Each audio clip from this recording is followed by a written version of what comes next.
आउज़ बिल्लाहि मिनश शैतानिर रजीम बिस्मिल्लाहिर्रहमानिर रहीम।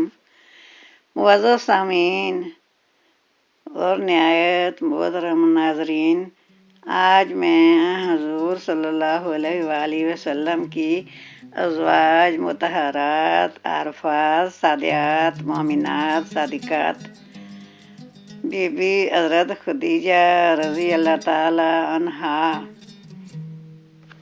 की ज़िंदगी के बारे में मुख्तसर सा बयान आपके सामने पेश करती हूँ। इन सारी बीवियों के बारे में और उनकी ज़िंदगी के बारे में हालात बताना जो है उसके लिए कितना अरसा और बहुत वक्त चाहिए, लेकिन मैं आज उनकी पहली बीवी हज़रत खदीजा रज़ी अल्लाह ताला अन्हा के बारे में मुख्तसर सा बयान करती हूँ। आउज़ बिल्लाहि मिनश शैतानिर रजीम बिस्मिल्लाहिर्रहमानिर्रहीम।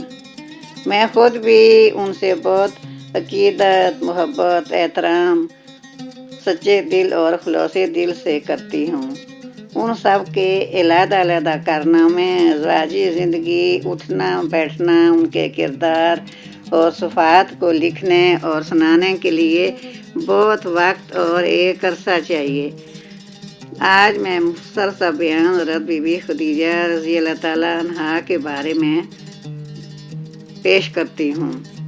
जो लोग खुद रसूल पाक सल्लल्लाहु अलैहि वसल्लम का फरमान है कि जो लोग किसी ऐसे ग्रोह, कबीला या जमात से मोहब्बत रखेगा जिस पर अल्लाह ताला की रहमतें नाज़िल हुई हों, तो अल्लाह ताला उनको भी इसी जमात और ग्रोह में शामिल करेगा। सुभान अल्लाह। आप सल्लल्लाहु अलैहि वसल्लम की अज़वाज मुतहरात 12 थी, जिसके बारे में हज़रत सल्लल्लाहु अलैहि वसल्लम ने निकाह किए और अपनी ज़ौजगी में रखा।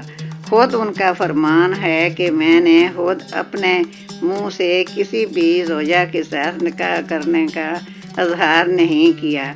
जो कुछ भी हुआ और जो कुछ भी मैंने शादियाँ की वो सब अल्लाह के हुक्म से हुआ। 11 बीवियों के बारे में तो सबका इत्तेफाक है, मगर 12वीं बीवी के बारे में थोड़ा सा इख्तलाफ है कि वो आपकी अज़वाज मुतहरात में शामिल थीं या बंदियों में। हज़रत खदीजा रज़ी अल्लाह ताला अन्हा आपकी कुनियत उम्मे हिंद है। बाप का नाम खुवैलिद बिन असद था। आपका नसब यानी ख़ानदान कस्सा पर आकर हुज़ूर सल्लल्लाहु अलैहि वसल्लम की निस्बत में शामिल हो जाता है। आप सल्लल्लाहु अलैहि वसल्लम की वालदा का नाम फ़ातिमा बिन्त ज़ैदा था। आप वो पहली औरत थी जिसने हुज़ूर सल्लल्लाहु अलैहि वसल्लम से निकाह की दरख्वास्त की कि वो हज़रत खदीजा थी। आपने ख्वाब में देखा कि उनके घर में चाँद उतर आया है, जिसकी रोशनी से आपका घर और मक्का मुकरमा का हर घर रोशन और नूर से चमक उठा। निकाह के वक्त आपकी उम्र मुबारक 40 साल और हुज़ूर सल्लल्लाहु अलैहि वसल्लम की उम्र मुबारक 25 साल थी। निकाह में मोहर 20 ऊँटनियाँ मुकर्रर हुई। आप बहुत मालदार और तिजारत पेशा खातून थीं। हज़रत सल्लल्लाहु अलैहि वसल्लम की तमाम औलाद हज़रत बीबी खदीजा रज़ी अल्लाह ताला अन्हा से हुई। आप सल्लल्लाहु अलैहि वसल्लम ज़िंदगी के आखिर वक्त तक हज़रत बीबी खदीजा रज़ी अल्लाह ताला अन्हा की सिफ़ात, उनका ज़िक्र, अज़कार, उनकी दिलजोई और खातर मदारत करते रहे। औरतों में सबसे पहले जो इस्लाम में दाखिल हुई और कलमा पढ़ा वो आप ही थी। अल्लाह ताला हज़ारों रहमतें नाज़िल करे ऐसी नेक और हक शनास बीबी पर। एक दिन हज़रत जिब्राईल अलैहिस्सलाम ने हुज़ूर सल्लल्लाहु अलैहि वसल्लम से फरमाया कि खदीजा रज़ी अल्लाह ताला अन्हा आपके लिए खाने का भरा हुआ प्याला लेकर आ रही हैं। अल्लाह की तरफ से और मेरी तरफ से उनकी खिदमत में सलाम अर्ज़ करें और बिशारत दें कि जन्नत में एक मर्दी रात का महल उनके लिए तैयार है, यानी एक मोतियों का महल तैयार है।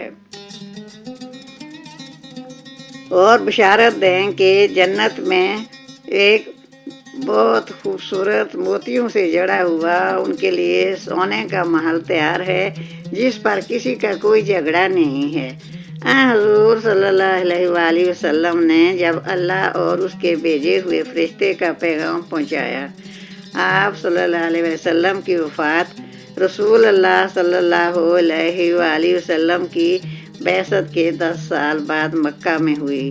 قبر مبارک خانہ کعبہ کے پاس ایک قبرستان یوں جنت المعلیٰ میں واقع ہے۔ 3 دن کے بعد آپ کے چچا حضرت ابو طالب بھی فوت ہوئے تھے۔ حضور صلی اللہ علیہ وآلہ وسلم نے اس سال کو غم الحزن کہا تھا۔ آپ نے خود جسم عطر مبارک کو قبر میں اتارا اپنے ہاتھوں سے اور نہایت رقت آمیز الفاظ میں ان کے حق میں دعا خیر کی۔ بی بی خدیجہ رضی اللہ تعالیٰ عنہا نے بھی آخری لمحے تک آپ کی دل جوئی کی، ان کے دکھ درد بانٹے اور ہر طرح کی تکلیفوں میں آپ کا ساتھ دیا اور تسلی اور مدد کی۔ ان کے عزم اور حوصلے کی تعریف اور اللہ تعالیٰ پر بھروسہ اور مدد کی تلقین کرتی رہیں۔ اللہ تعالیٰ لاکھ رحمتیں نازل ہوئیں۔ ایسی نیک صفت اور اعلیٰ اوصاف پاک دامن بی بی کی جنت الفردوس میں اعلیٰ مقام نصیب ہو اور ہمیں بھی ایسی نیک پاک بیویوں جیسے اوصاف عطا کرے، آمین۔ ان جیسی بیویوں کے ساتھ انجام اور ٹھکانہ کرے، آمین۔ آپ صلی اللہ علیہ وآلہ وسلم تا حیات آپ کا ذکر یعنی اپنی بیوی حضرت خدیجہ رضی اللہ تعالیٰ عنہا کا ذکر اچھے الفاظ میں کرتے رہے اور اپنی روح کو خوش کرتے رہے، صلوات اللہ علیہ، آمین۔ اے خداوند کریم، ہمیں نیک پاک اچھے انسان بنا، سیدھے اور سچے راستے پر چلا، ہمارا ہر عمل تیری رضا اور خوشنودی کا باعث ہو۔ تجھے بی بی حوا علیہ السلام کو پیدا کرنے اور اس دنیا میں بھیجنے پر فخر اور خوشی ہو۔ یا رب العالمین، عورت ذات کو علم و عقل دے، ہوش و حواس دے، اپنی عزت نفس اور اپنے مقام کو سمجھنے کی توفیق دے، اسے ترقی و خوشحالی، علم و عقل، شعور اور ایک ماں، بیوی، بیٹی، ساس، بہو اور سب سے بڑھ کر عورت اور اس کا مرتبہ، اس کی ذمہ داری، اس کے فرائض اور شرم و حیا جیسی دولت اور اپنی ذمہ داریوں کو سمجھنے اور عمل کرنے کی توفیق دے، آمین۔ یا اللہ، عورت کے مرتبے کو بھی اوج ثریا کی بلندیوں پر پہنچا۔ اے کن فیکون کہہ کر سارے کام بنانے والا، اے رحیم، کریم، رحمان، غفار، ستار، رافع، نافع، واسع، اے دلوں کو رحمت کی طرف پھیرنے والے، تیرے لیے سب آسان ہے۔ عورت میں اگر یہ تمام صفات ہوں گی تو یہ معاشرہ بھی جنت النظیر بن سکتا ہے۔ یا رب العالمین، ہماری نیک دعاؤں کو قبول کر، ہماری مغفرت کر اور ہمیں سیدھے اور سچے راستے پر چلا، آمین ثم آمین یا رب العالمین۔ ایاک نعبد و ایاک نستعین، ایاک نعبد و ایاک نستعین، ایاک نعبد و ایاک نستعین۔